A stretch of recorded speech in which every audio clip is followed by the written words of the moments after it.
C Joseph Vijay எனும் நான்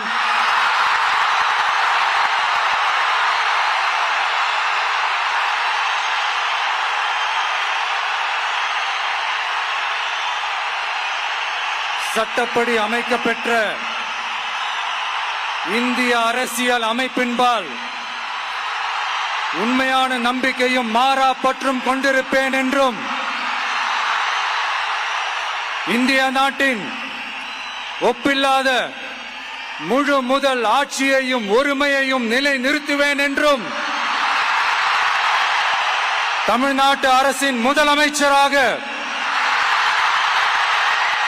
உண்மையாகவும் உளச்சான்றின்படியும்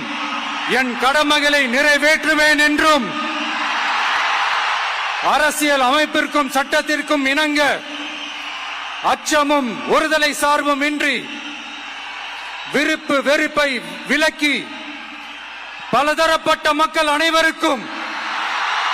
நேர்மையானதை செய்வேன் என்றும் ஆண்டவன் மீது ஆணையிட்டு உறுதிமொழிகிறேன்.